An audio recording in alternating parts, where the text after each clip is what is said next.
seja bem-vindo a mais um episódio do Catedral Cast.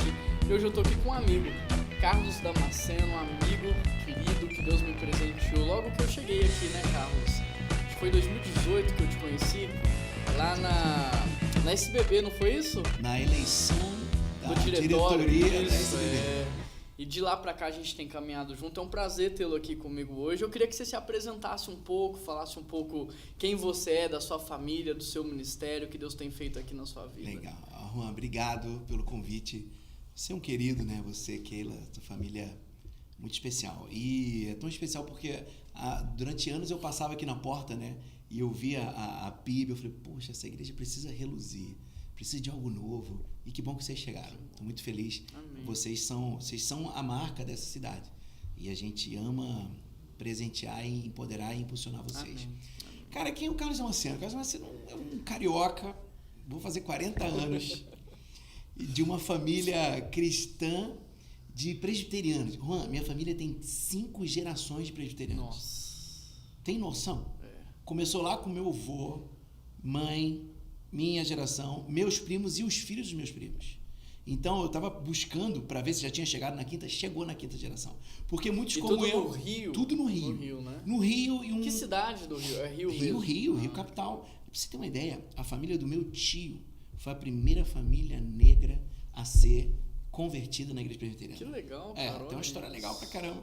Forte, né? Muito forte. Então, é uma história muito bacana, né? Então, eu nasço nesse, não vou dizer um lar cristão, porque meu pai não era cristão.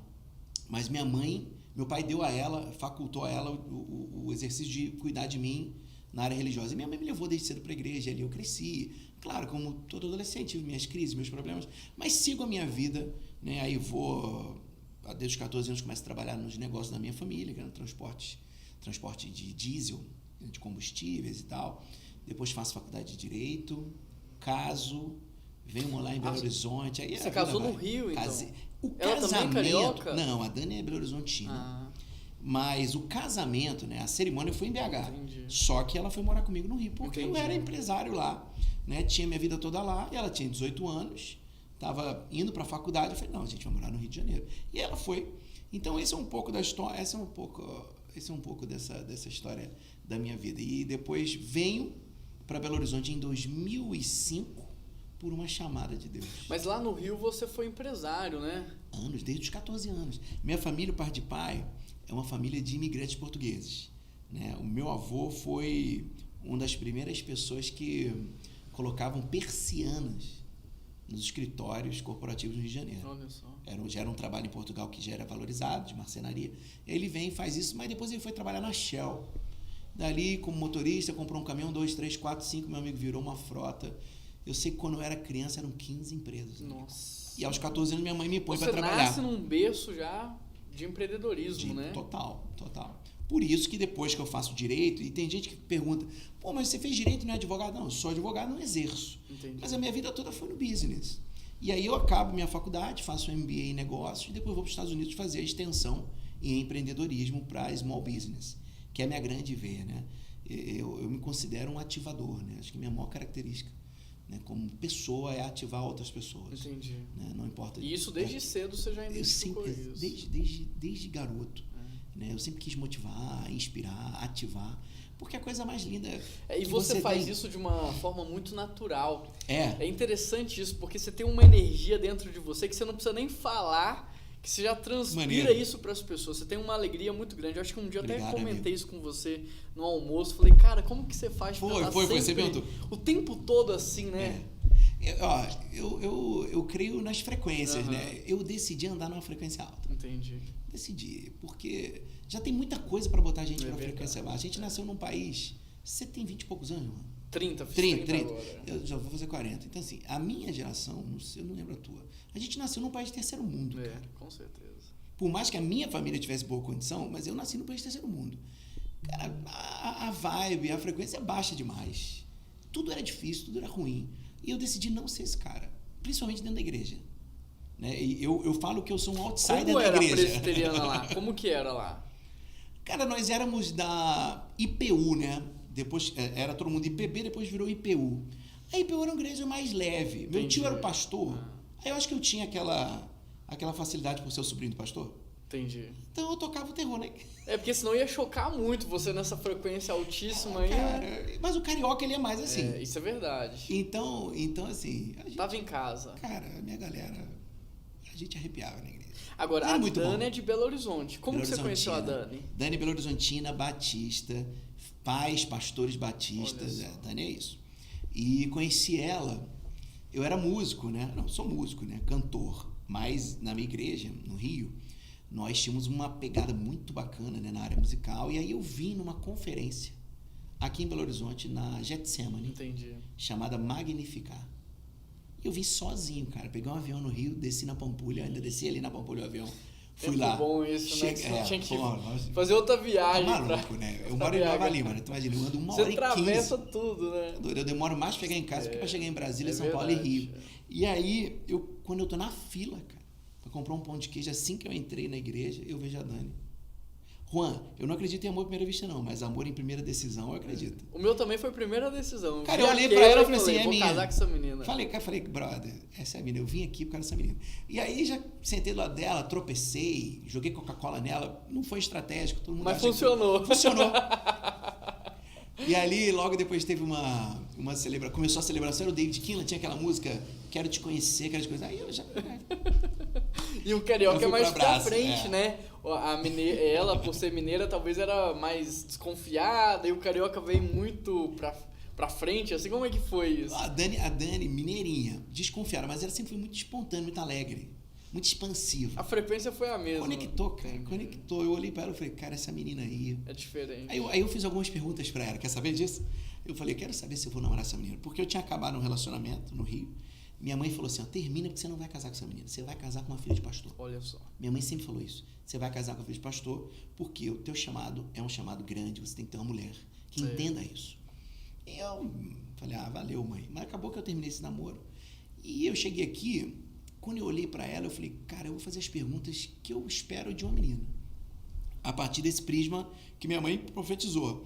E as perguntas eram, a primeira, você... tá em que esfera na igreja? Ela, não, eu sou do altar. Eu falei, opa, o que você faz? Não, também sou musicista. Eu falei, então tá bom, toco piano. Eu falei, que bom. Que legal, a Dani toca piano. Hoje não toca mais nada, mas tocava. Bateria também. Olha. Tocava bateria. E aí, segundo, eu perguntei, e aí, você é dizimista? Perguntei na cara dela. Aí ela, sou, meu pai me ensinou. Eu falei, beleza. Eu falei, e terceiro, qual o estilo da igreja que você veio? A igreja mais tradicional, porém está em renovação. Eu falei, que bom. Então é gente séria. Que é a do Padre Eustáquio? Não, que era uma igreja batista em Contagem. Ah, tá. Porque a Dani era de Contagem. Entendi. Né? Então, foi assim. Ali, depois daquilo, Juanzinho, eu saí de perto dela, liguei pra minha mãe e falei, mãe, encontrei tua nora. Nossa. Ela tinha as características físicas que eu gostava. Né? Sempre gostei de uma loirinha e tal, não sei o quê.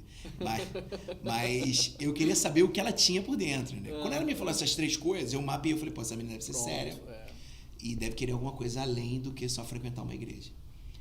E na outra semana, 10 dias depois, teve uma clínica da alma, sei lá o nome, lá na Jocum, cara.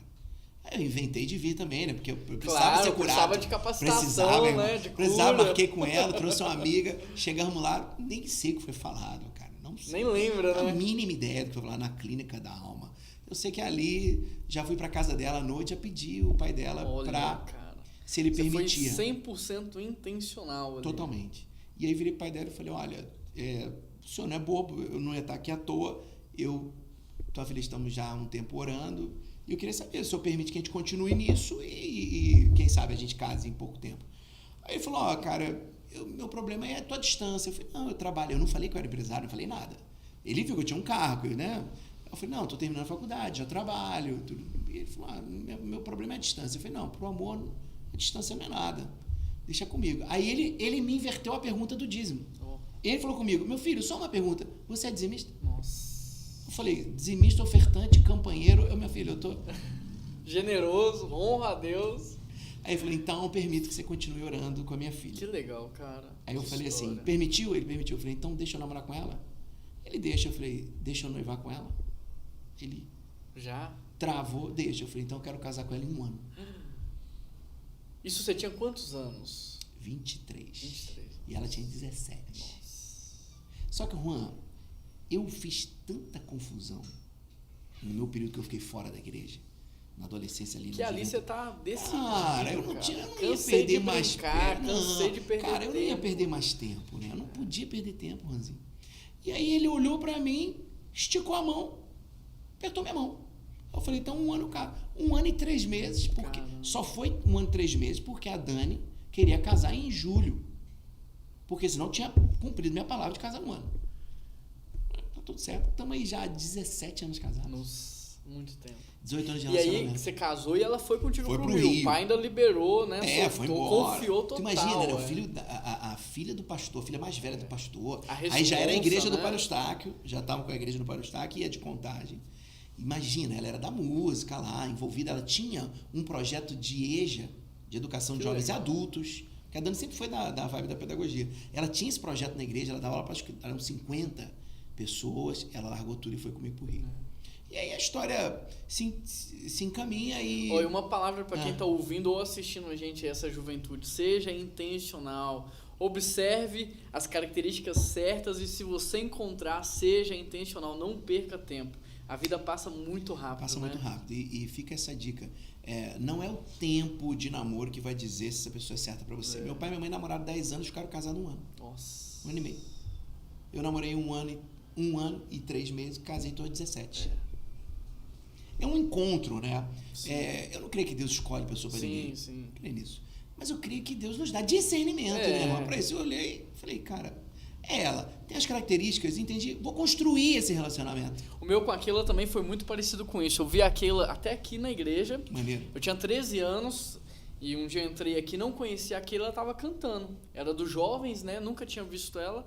Eu cutuquei meu amigo e falei, cara, vou casar com essa menina. Aí? Ele falou, cara, você pirou, essa menina deve ter no mínimo 18, 19 anos, você tem 13 anos, eu vou casar com essa menina.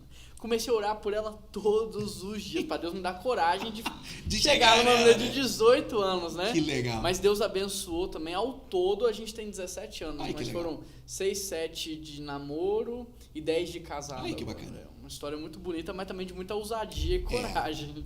A minha questão de casar rápido também teve um fator patrimonial, né? Eu tinha já um patrimônio, tinha um apartamento. Isso também cooperou para eu tomar uma base, né? É uma base, né? Eu não sou um doido que saí, não. Né? Então, foi rápido, mas eu tive as bases certas para poder tomar essa decisão. A empresa de engenharia de vocês montaram no Rio ou aqui em BH? Não, aí depois que eu vim para BH, em 2005, por essa chamada de Deus, vendo um negócio que eu era o diretor executivo lá no Rio, as outras 3 empresas aí, as empresas já não eram 14, eram 4, porque né, meu tio foi ter a dele, meu pai dela, meus avós morreram, então cada um ficou com seus negócios. Dessas 4, eu virei diretor executivo de uma, né, o presidente de uma. Essa eu vendo quando eu recebo uma palavra de Deus para vir para cá, para servir a Deus nessa igreja batista, que hoje é a Power. E quando eu chego aqui, eu vou para o mercado de trabalho, fui ser executivo na TIM, na Claro, e a Dani seguiu a vida dela. Quando em 2008, eu me associo a uma pessoa e aí a gente começa essa empresa de engenharia. Ela era bem pequenininha, eu venho para o negócio, a gente amplia ela e logo já vamos fazer negócio no Rio.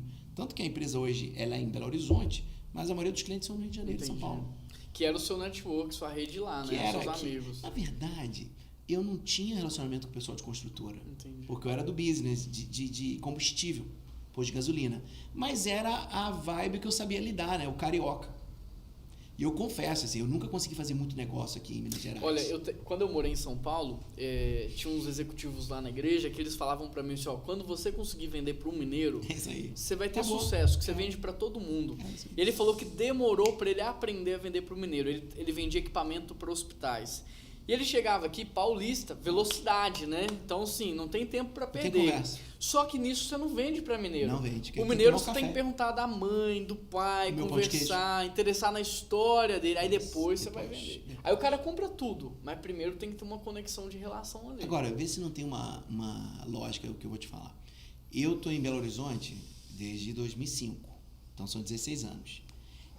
Poucas pessoas que eu conheço em Belo Horizonte que têm 2 gerações de Belo Horizontinos. A maioria é o quê? Ele é Belo Horizontino, mas os pais, né, todos são do interior. Como que é o pessoal do interior? muito mais desconfiado. Sim. Pensa o Rio tem 490 anos. Só a minha família tinha 3 gerações de carioca. Faz sentido, todo sentido. Então fica tudo mais fácil, uma sociedade mais curtida, né? Os caras já sabem o que querem, né? Já conseguem identificar mais rápido. Então eu entendi isso, mas eu não consegui me dar bem aqui não. Então o meu negócio é todo no Rio, em São Paulo. Meu cunhado hoje é o diretor-geral, hoje eu sou só o pastor da Power, e ele também não consegue fazer negócio aqui, porque a cabeça dele foi formada comigo. Entendi. Então a gente não consegue andar muito bem, conectar. Então o nosso negócio é mais fora. Quando você veio para BH, então você teve essa experiência, né?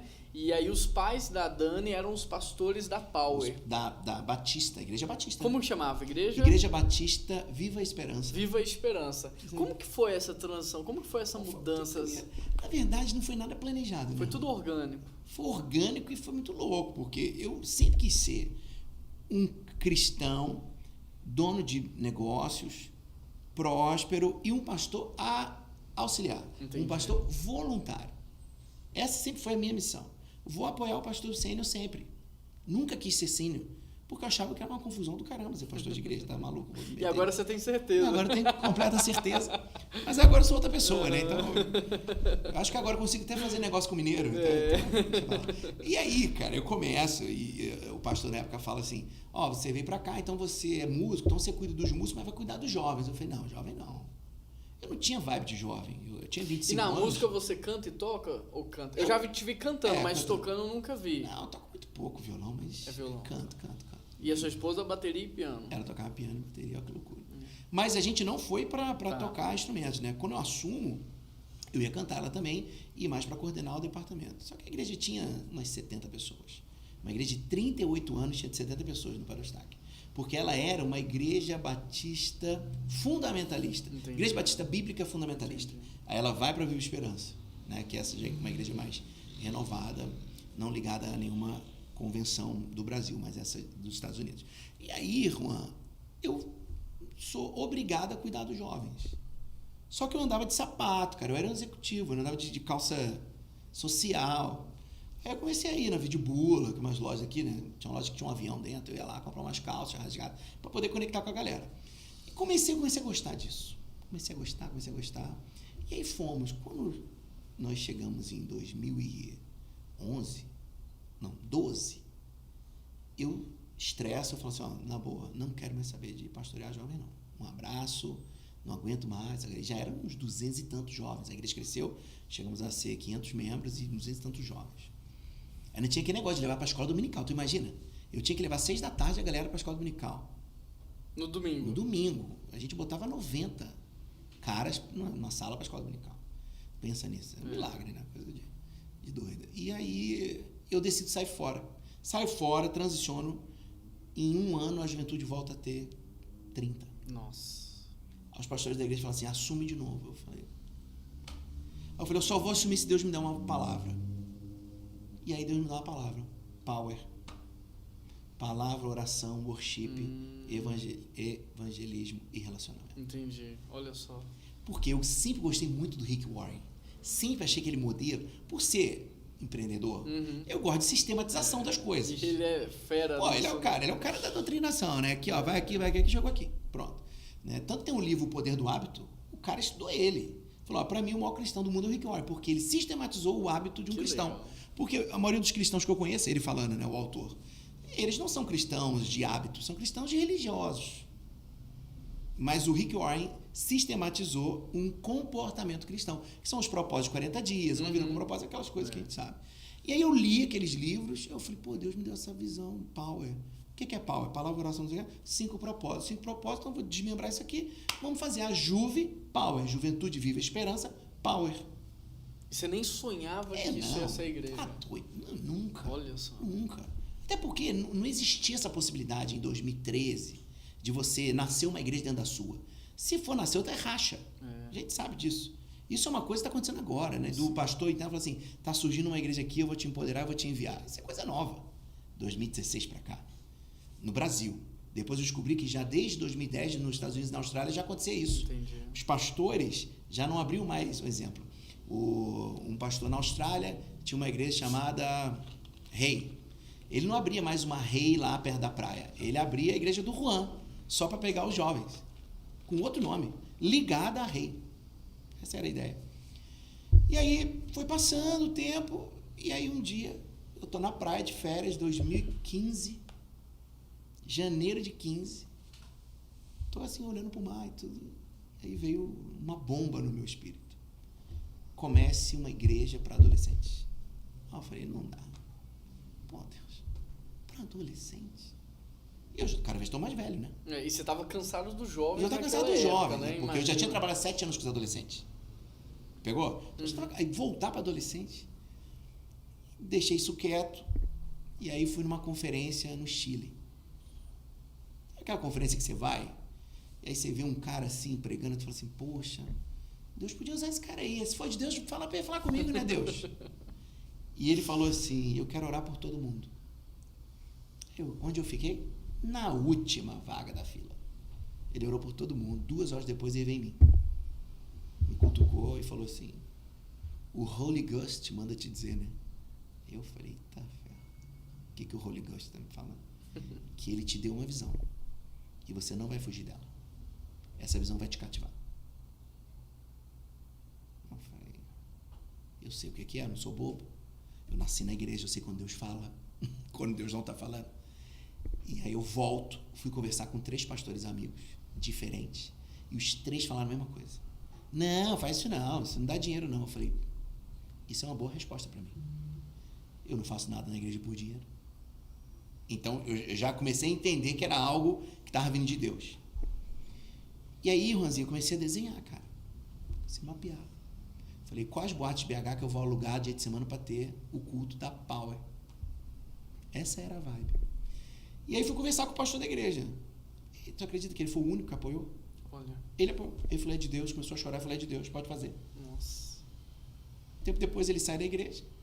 Eu era o vice-presidente, assumo a igreja, a Power já existia, como esse trabalho de adolescente. Já era um DNA. Já tinha tudo. E aí eu falo para a igreja, gente, olha só. Eu sou pastor estatutariamente da Batista Viva Esperança. Mas a visão que Deus me deu é essa aqui. Então, o conselho aí toma a decisão. O pessoal, não, a gente vai para a Power. Eu falei, mas a Power é uma igreja para adolescente. Não, vai todo mundo para a igreja de adolescente. Por isso que a Power é preta. A gente desenhou a Power em 2015, Juan. O pessoal que não conhece a gente pode até achar que a gente é igreja modinha. Não tem problema nenhum ser modinha. Eu acho moda lindo. Mas tem uma conotação pejorativa. Mas não, cara, a gente começou antes. Não tinha igreja em BH preta. Não tinha igreja com nome em inglês.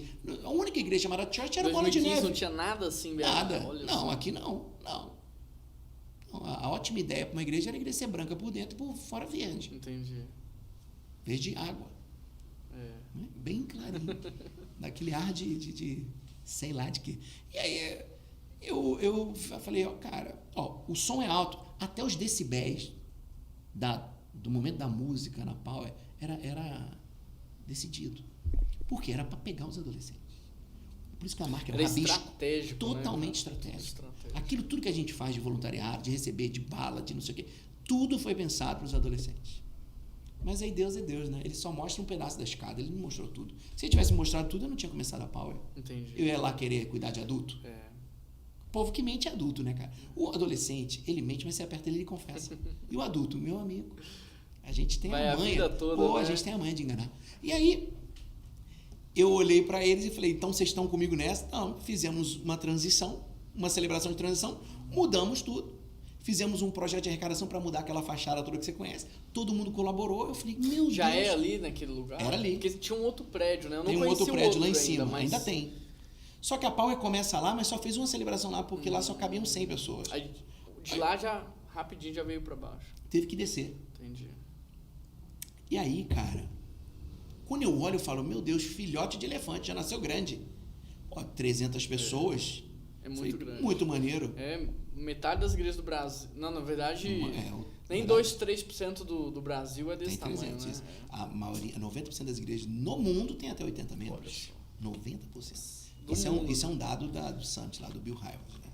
Não sei hoje, mas é um dado que a gente parametriza. E aí, cara, o mais interessante, esse povo, esses 300, ficam comigo no máximo 52 dias.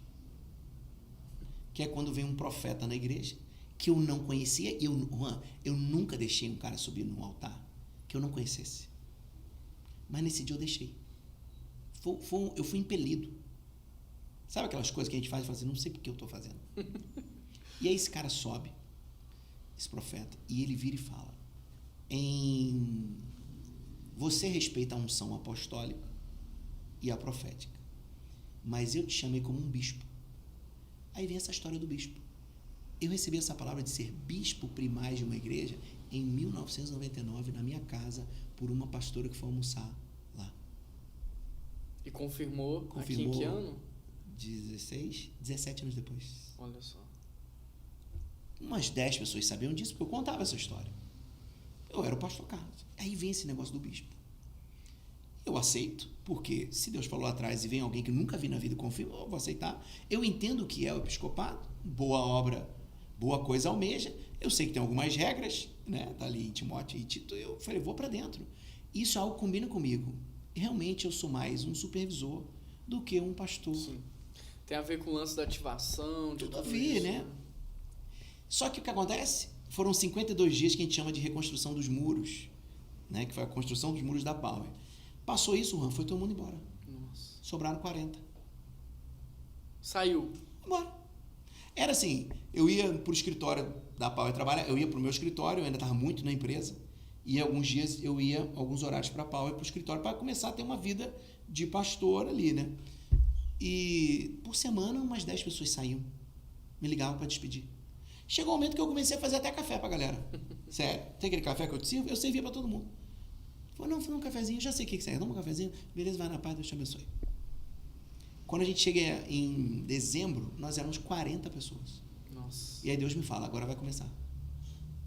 E aí vem as férias, em fevereiro a gente começa a Power Church com os alvos, com a missão, com a visão, e já com isso uma igreja. Isso em 2017? Aí já foi início de 17. Ah, tá. E aí começa, e hoje somos 826 membros, 4 anos depois. Uau. É isso. Um pouquinho assim, rapidinho da história. Não, mas uma história muito rica, muito inspiradora, né? Do que Deus faz, né? E eu poderia contar mais coisas, mais problemas. Sua filha vem em que ano? 2012. 12. Tá. Ela tá com quantos anos hoje? É uma adolescente já, né? Ela fala que ela é pré-adolescente, né? Ela tem 8 anos e vai fazer 9. E ela é grande para 8 anos, ela é gigante, né, cara? Ela é gigante, ela é do tamanho da Dani quase. Conversa e muito solto. Mas quer uma dica que eu fiz? Eu e Dani pedagoga. E eu, doido, né? Eu falei pra Dani, eu não vou tratar minha filha igual bebê, não. A única palavra que eu falava errada com ela era dedeira. O resto, copo é copo, telefone é telefone, você mesa é mesa. Ela eu estiquei ela desde o início. Entendi. E aí, contratamos uma babá, que eu falo que ela é a melhor pedagoga que a Mel já teve. Ela ficou 5 anos com a Mel, esticando ela. Nossa. Ela não brincava de massinha com a Mel, ela brincava de cubo. Montar não sei o quê, de fazer continha. Desde sempre. Olha só. Então a gente foi esticando ela para que ela fosse alguém à frente do seu tempo. Essa é a ideia, né? Está, né? Tá. Que legal, cara. Tá. Que legal. E me fala um pouco do seu livro, A Vida Poderosa. Como que foi o processo de concepção dele, né? Eu imagino que tudo que está aqui foi algo que você viveu. Lendo ele, eu imagino que você traduziu aqui a sua experiência de vida, né? Mas quando você estava vendo, você já pensava, um dia eu vou escrever? Como que foi isso? Em 2006, quando eu era executivo na TIM, eu escrevi um livro sobre excelência, porque eu participei de uma campanha, de um campeonato na TIM Brasil, né, telefonia, de quais eram as lojas mais excelentes do Brasil. E das 10, 3 foram minhas. 2 de Belo Horizonte e uma de Contagem. E nesse momento, eu aprendi a ser excelente.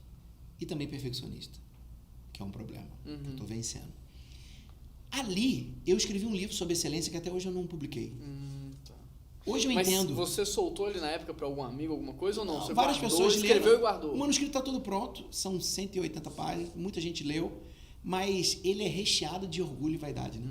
Tá. Aí Deus não permitiu que eu soltasse. Mas ele é um livro bom. Pra gente que é maduro ler, ele é duro. E o tema é muito importante. É muito importante. Relevante Se eu for reescrevê-lo, eu vou colocar muita pitada de açúcar e de amor. Entendi. Porque a excelência tem hora que ela é dura. A excelência sem afeto é um terror. Então eu escrevi esse livro, mas nunca pensei em escrever um livro chamado Vida Poderosa.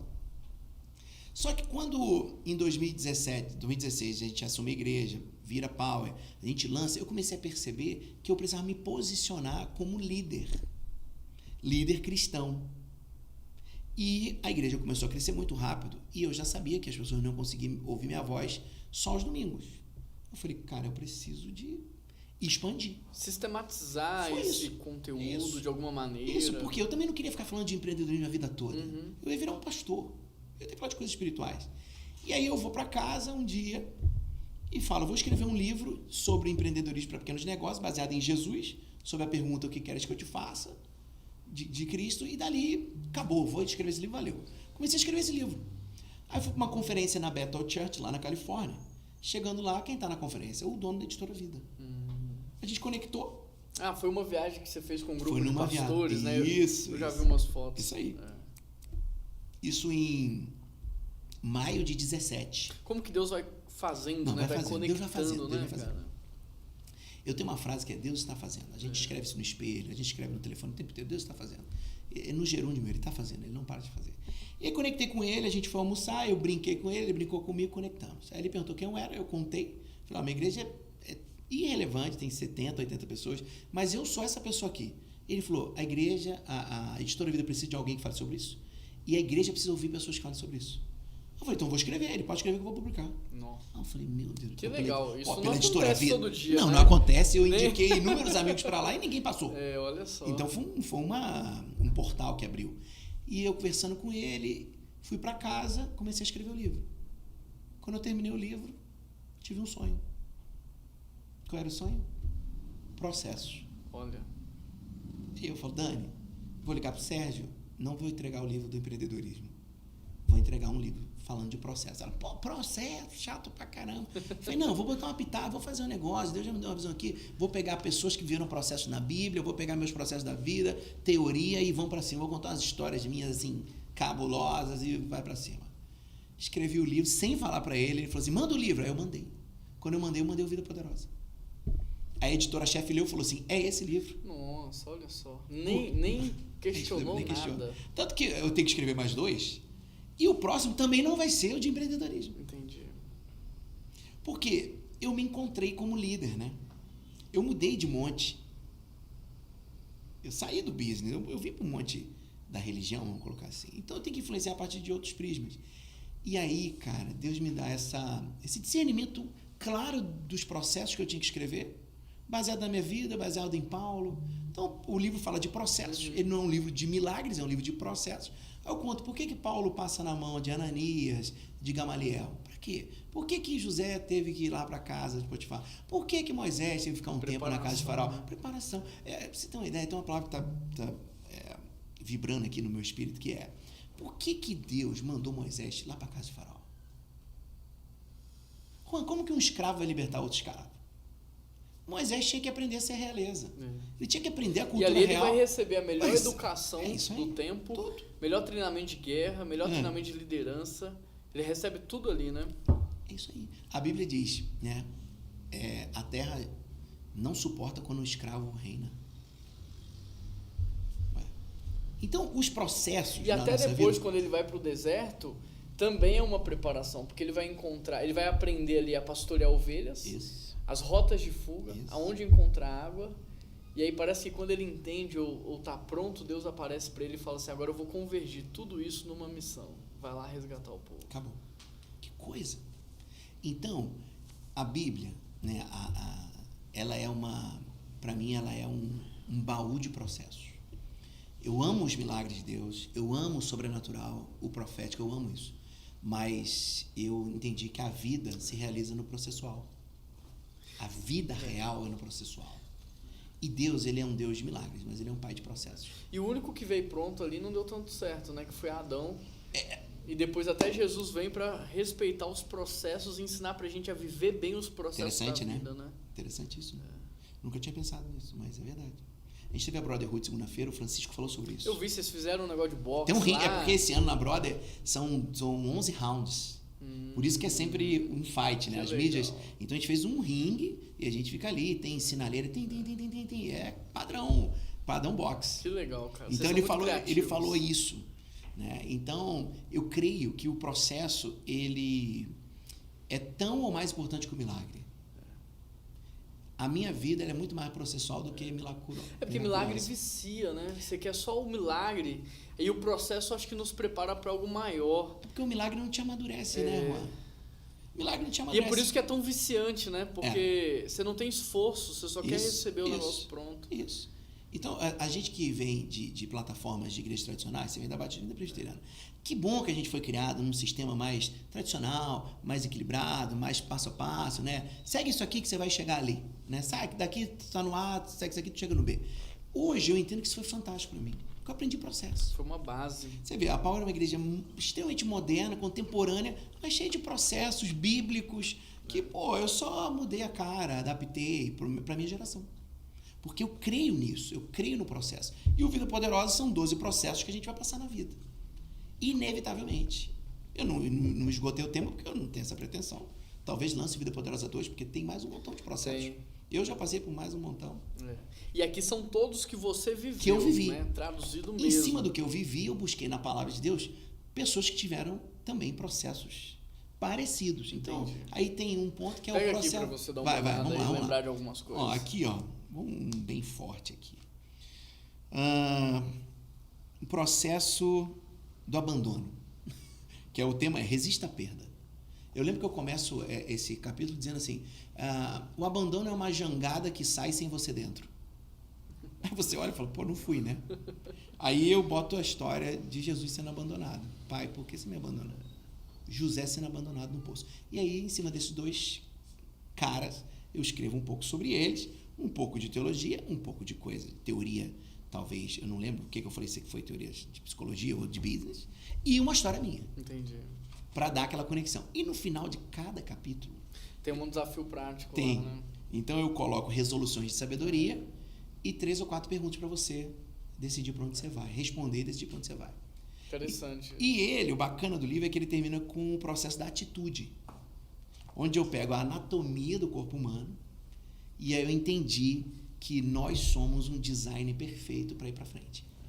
Porque meus olhos são para frente, meus ouvidos para frente, meu nariz, minha boca, meus pés, minhas mãos. Para trás é só um recurso. Uau. Pegou? Uhum. Não tem para onde. Não tem para onde correr. Correr é só para frente.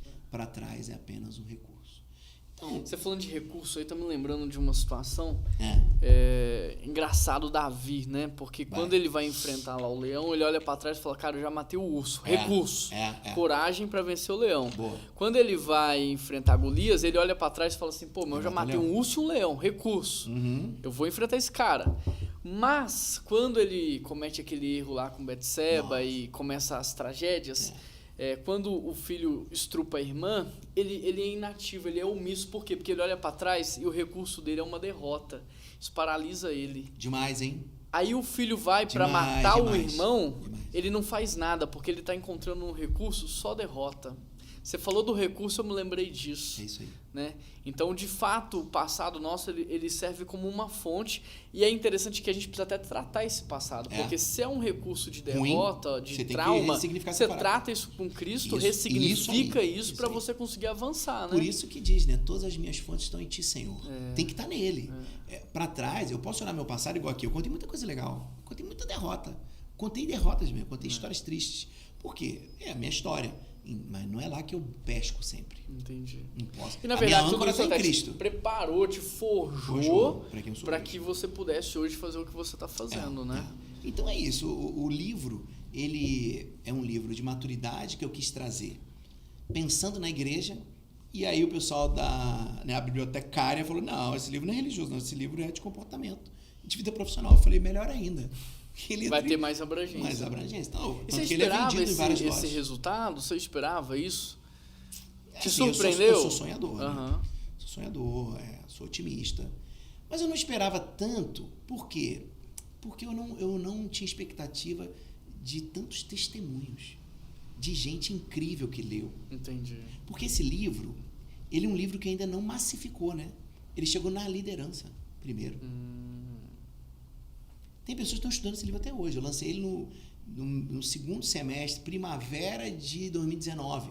E logo veio a pandemia. Então, eu fiz a tour para lançar, lancei 5 meses só. Vendeu milhares de cópias. E eu tô há 1 ano e meio sem poder levar ele.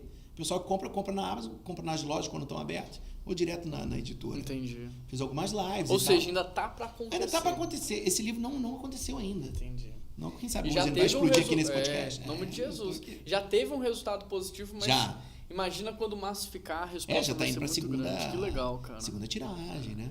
E ajuda, de fato, qualquer pessoa a entender esse processo na vida dela. Porque a gente, às vezes... Por exemplo, Moisés. Falando de Moisés aqui. Pô, o cara devia pensar que a vida dele era uma tragédia, né? Pô, foi abandonado pela minha mãe, tudo bem. Na tentativa de me salvar, mas foi abandonado pela minha mãe. Abandono, o seu livro. Pô, cresço no meio de 2 culturas. Com os hebreus, aprendi que existe Deus, mas com os egípcios, estou aqui aprendendo educação, liderança, guerrear, tudo isso.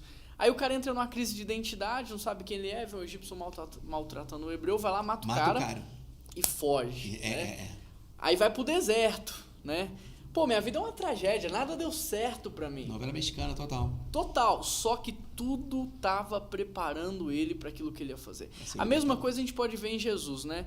Tudo indica que José ele tenha morrido na juventude. Jesus ele assume como líder da casa, como um dos filhos mais velhos, e aí o cara vai comprar comida para a família, né? Ele vai conhecer os pescadores, ele vai pagar imposto. Eu fico imaginando ele pagando imposto lá, desculpa aqui, viu, gente? Quase derrubei o microfone. Pagando imposto, conhecendo Mateus, aí Mateus devia olhar para Jesus e falar assim, cara, esse cara é legal demais. É muito maneiro. Nossa, eu queria ser amigo desse cara, eu queria andar junto desse cara. Porque depois, quando a gente lê Mateus 9,9, que Jesus chega para Mateus e fala, levanta e segue-me, e o texto diz que ele levantou e seguiu, a gente acha que foi mágica. Mas não foi, tinha um processo, tem um tempo de preparação ali, onde Jesus foi se conectando com pessoas que lá na frente ia fazer sentido, ia fazer parte do futuro, né? Ô, Ranzinho, presta atenção comigo. Jesus não fez um milagre em Nazaré, cara. 30 anos. Que processo, hein? E aí, quando ele vai para Cafarnaum, já vem o primeiro milagre. Cara, é coisa maravilhosa. Agora, são 30 anos de processo. Ele foi 30, Davi foi 14, José 20 e tantos. Aí vai, você pega. O meu foi 17. O José assumiu o Egito também, eu acho que com 30, com o governo. Davi, 30, o reinado de Israel, né? Então, esses caras... E completou com o reinado de Israel completo mais 10 anos depois. E, por exemplo, preparo de Davi fugindo de Saul, querendo matar ele, o cara fugindo de caverna em caverna, de José preso injustamente, vivendo como escravo, de Jesus também suado, lutado, e a gente quer pular etapas, e a gente quer pular os processos, né? E eu vou dizer, eu tava estudando essa semana, a gente tá no Brasil, o Brasil tá polarizado pra caramba, né? Essa coisa de esquerda e direita. Muito dividido. Não é bom. Eu sou mais centro mesmo, eu sou uma pessoa... do centro. Eu creio que a sabedoria está no centro, o equilíbrio no centro, né? Eu creio nisso. E eu tava pensando, né? Pô, Jesus, ele tinha no time dele Mateus, de direita terrível, né? Porque o cara que cobrava o imposto para Roma, direita. E ele tinha Simão, Zelote, né, amigo? Esquerdopata, todo no time dele. E equilibrar isso, um cara que foi treinado 30 anos, ele passa bem por isso. Entendeu? Tá preparado para tudo, às vezes né? um pastor... Por exemplo, a crise de José lá no Egito, né? Pô, a crise de fome mundial. Por que ele teve sucesso naquela crise? Porque ele foi preparado para aquele momento, né? E eu vejo muitos jovens querendo pular etapa, economizando nos processos, e aí tudo que constrói desmorona. Isso. Qualquer tempestade, a Bíblia diz que a tempestade vai vir pro justo e pro tolo, né? Para todo mundo. E na hora que ela vier, aquilo que não respeitou os processos, aquilo que não foi bem construído, a gente estava conversando mais cedo sobre fundamentar, criar pilares, é destruído. Agora, a gente não tá aqui para brincadeira. A gente não tá aqui para construir nada que vai perecer ou ser destruído com 9, 10 anos. Não. A gente está construindo coisas para a eternidade. Por isso, precisamos respeitar e viver bem os processos. E aí fica a dica, gente. Quem não leu o livro, vai massificar agora, Vida né? Poderosa, Editora Vida. Lê o livro aí, porque vai te ajudar Amazon, a entender. Tá em todas as... para e-book também, em todas as plataformas de e-book. Nas melhores lojas, leitura, etc. Também no site da Editora Vida. Pode entrar no meu site, carlosdamasceno.com.br. Entra lá que você encontra o link para comprar. Então, tá bem pulverizado. Os próximos têm já a data para sair? Ranzinho, ontem eu conversei com a editora-chefe. Eu estou esperando para ver qual vai ser a data. Era para novembro. Entendi. Já tá escrito, né? Uhum. Vai ser bom. Mas que bom que já tá pronto, tá preparado. Pessoal, a gente está encerrando esse episódio aqui, a gente conheceu um pouco mais o Carlos Damasceno, a história dele, que é muito legal, inspiradora, o livro dele, fica aqui, a gente vai deixar na descrição no YouTube e no Spotify também, a gente vai tentar deixar na descrição lá para você poder comprar esse livro e adquirir esse livro. A gente vai gravar mais um episódio com o Carlos e eu convido você a participar também, onde a gente vai conversar um pouco mais sobre liderança, gestão de pessoas, inovação, onde a gente vai ter um papo mais sobre isso. Combinado? Obrigado, meu amigo. Muito obrigado por ter aceito o nosso convite. A gente está muito feliz com a sua presença aqui. Beijo, meu. Uma atmosfera incrível. Que bom. Deixa uma palavra pro pessoal aí para despedir. A palavra para você torne-se a pessoa que ninguém acreditou que você seja. É isso aí. Deus abençoe e até a próxima. Fica com Deus, viu? Tchau, tchau.